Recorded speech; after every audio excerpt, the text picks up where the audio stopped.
Hello, my name is Jacqueline Pollauf, and today I want to talk about page turns in harp music.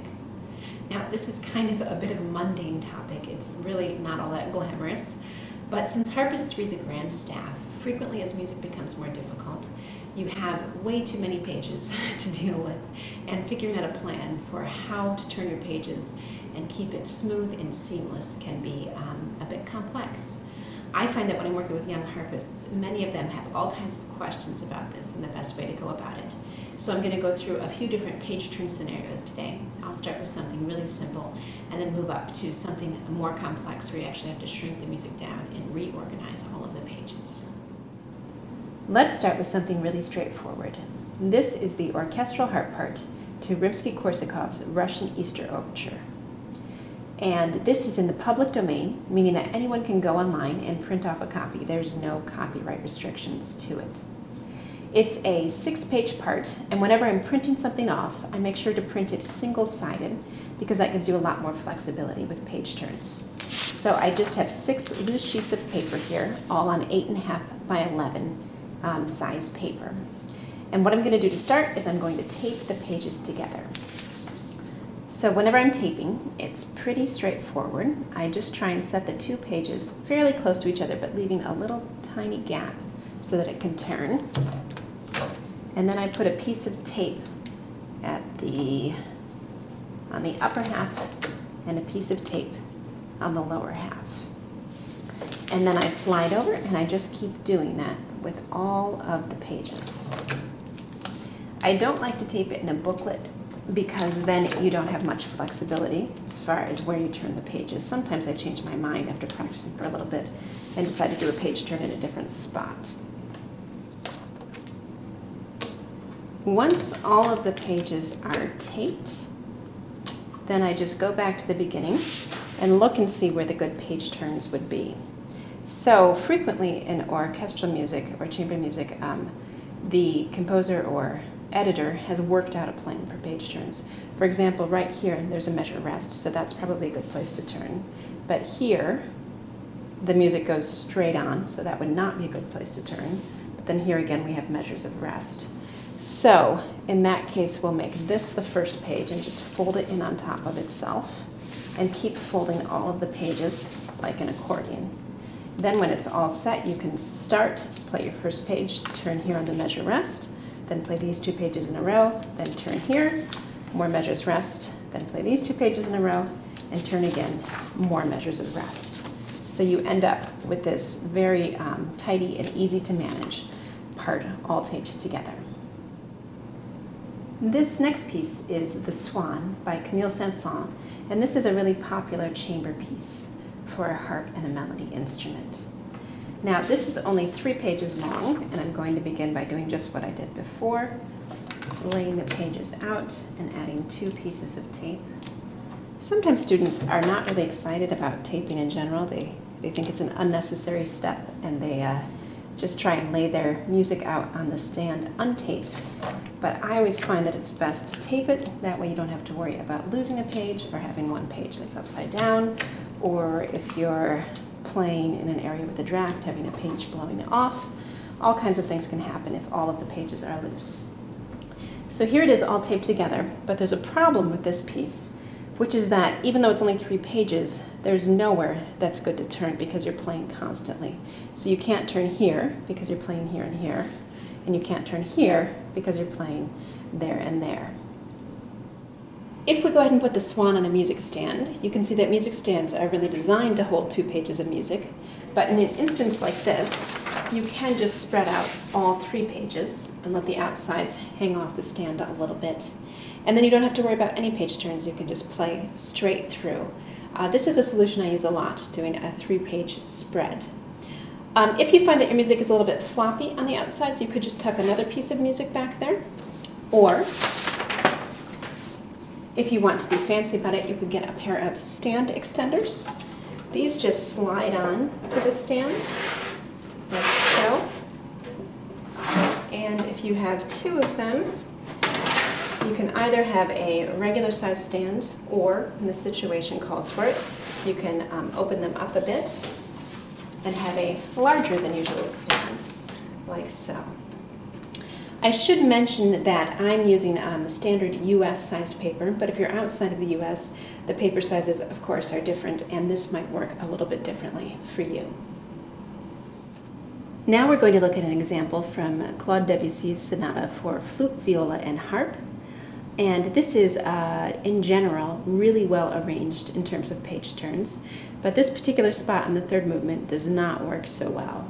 So you ought to be turning at the end of this page, going into this page, but it's very busy here and it's very busy here, so it's not really possible to do that. But at the end of this first line, there's a rest, which is a much better spot for a page turn.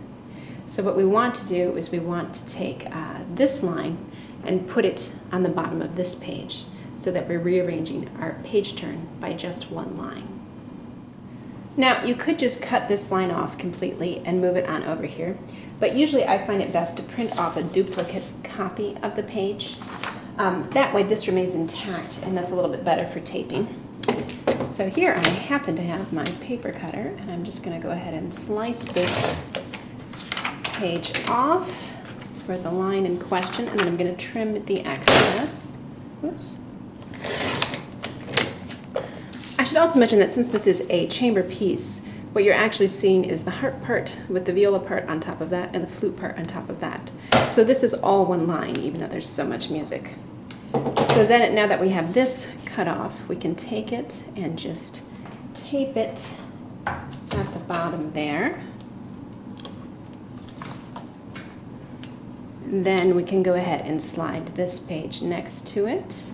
That way it will sit properly on the music stand. And go ahead and tape those together.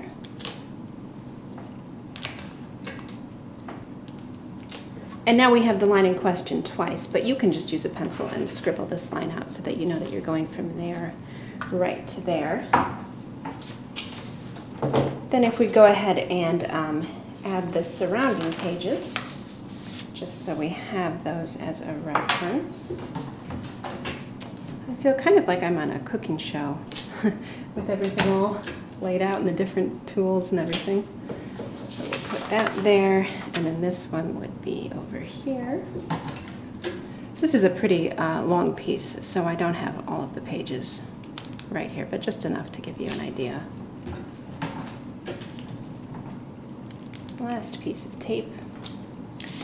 So then you would have these two pages spread out, playing along, play through your extra long page, then go ahead and turn here, jump to the second line, and continue on like so. Next, we're going to look at a piece called Chanson Triste, written by Duparc. This was written for voice and piano, but I've worked out my own transcription for voice and harp. And this piece is 6 pages of non-stop arpeggios on the harp. So there is never a good place to turn your page. But obviously 6 pages would be a lot to fit on a music stand. So what I do in instances like this is I actually shrink the music down. As you can see, this is not taking up the full page. I think this is about 75% of the original size. Usually I learn it full size and then I shrink it down after I have a good idea of where things are going, because it's pretty small to read when you shrink it down. And then what I'm going to do is I'm just going to cut the excess off each page. And when I have that done, I'll go ahead and paste them all into this oversized folder. You can also just use a piece of cardboard, something stiff, to put the music on. So again, using my paper cutter, I'm just going to trim off all of the excess edges. I mean, of course you can use scissors too, but I like to use my paper cutter. Once that's all done, and you have all of your small pages all trimmed off, you can just go ahead and take your folder or cardboard or whatever it is that you're using and lay out the music inside of that. So here I think I'm just going to do 3 columns with 2 pages each, like so. So when you're playing, you would start at the top, make your way down the first column, then all the way through the second column, and then all the way through the third column. And you can just use some tape or maybe some rubber cement to get everything into position.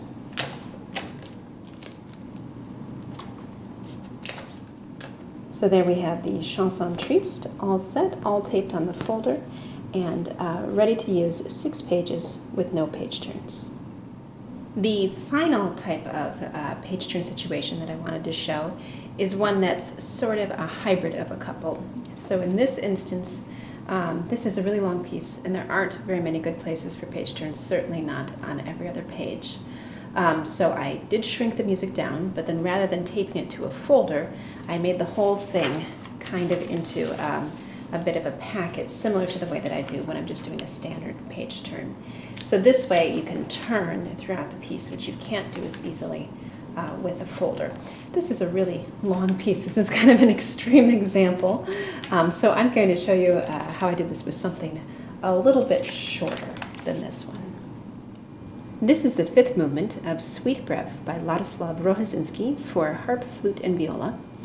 And for most of it, the harp part is very busy, so there are not good points to turn. But about 2/3 of the way through, there's a great spot right here where you have a whole 4 measures of rest. So as with the last piece, I've shrunken it down. Usually if I'm making something a smaller size, I go somewhere between 75 and 85% of the original size. And then having it smaller lets you fit a lot more pages on your stand at once rather than just the standard 2 or 3. So just as with the last piece, I'm going to start by trimming off all of the excess. Now that I have all the pages trimmed down, the next step is to figure out exactly how to lay them out. And the way this is going to work is that the first 5.5 pages are going to go before the page turn, and then the last 2.5 will go after it. Now 5.5 is kind of an awkward number, so I think what I'm actually going to do is do kind of a split. So I'll have 4 columns, and I'm going to cut some of these in half, so most of the columns will have a page and a half.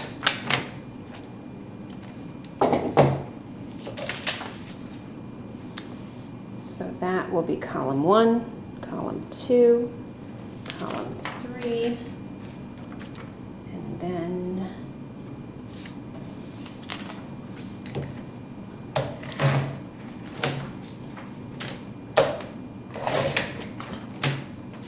that will be column 4.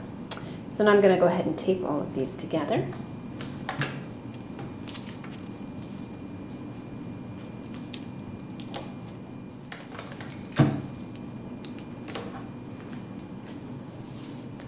So there we have it. Everything is all taped, and then we can just fold it like so. So that way when you would open it up on your stand, you would see the first section, and then you could flip here and see the last part of the piece. Plenty of time to flip there during the rests. So there we have quite a few different methods for approaching page turns. Now, of course, some people are sidestepping the issue entirely and using an electronic method of displaying their music, such as an iPad. Personally, I haven't gone that route because most people then turn using an electronic pedal, and I don't really want to add another pedal to my playing. I think 7 are enough for me for the moment, but that is an option. I find that this kind of work with page turns comes up most when I'm dealing with chamber music. Frequently, harpists play off the score, and so you can just have many, many pages to try and deal with. And whenever I have worked out a good plan and I don't have to worry about my page turns, then I'm in a position to just focus on playing, which is always a good feeling.